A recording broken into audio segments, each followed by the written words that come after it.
បាទជំរាបសួរសូមស្វាគមន៍ពុកម៉ែបងប្អូនទាំងអស់គ្នាដែលពេញនិយមតាមដានតម្រុយឆ្នោតយមប្រចាំថ្ងៃបាទអញ្ចឹងសម្រាប់ថ្ងៃទី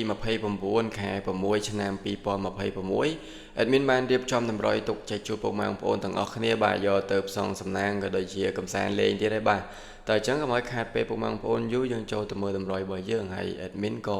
សូមចិត្តពុកម៉ែបងប្អូនបាទដែលកំពុងទស្សនាហើយ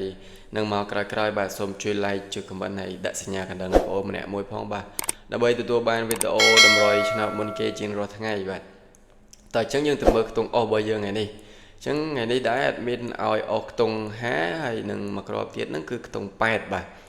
យើងមានអុស8ហើយនឹងអុស50ហើយតម្រុយរបស់ admin ហ្នឹងសម្រាប់ម៉ោង4កន្លះ6កន្លះបាទតើអញ្ចឹងយើងទៅមើល2លេខសម្រាប់2លេខថ្ងៃនេះ admin មាន56 57 84និងមួយគ្រាប់ទៀតហ្នឹងគឺ admin ឲ្យ89បាទអញ្ចឹងយើងបាន56 57 84និង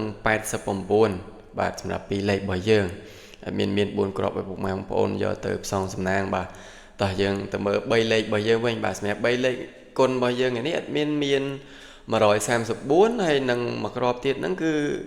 739គុណបាទយើងមាន134និង739គុណបាទហើយតម្រុយរបស់ admin យើងហ្នឹងក៏បានមកដល់ទីបញ្ចប់ហើយបាទមានតែប៉ុណ្្នឹងទេខ្លីៗបាទសម្រាប់ពុកម៉ែបងប្អូនយកទៅកំសាន្តលេងហើយ admin ក៏សូមជូនពរពុកម៉ែបងប្អូនទាំងអស់គ្នាបាទដែលបានយកលេខតម្រុយរបស់ admin ទៅចាក់ផ្សងសំណាងបាទ admin សូមជូនពរឲ្យត្រូវទាំងអស់គ្នាបាទចាក់ចូលទាំងលេខតូចនិងលេខធំបាទហេងទាំងអស់គ្នាបាទជម្រាបលាបាយបាយ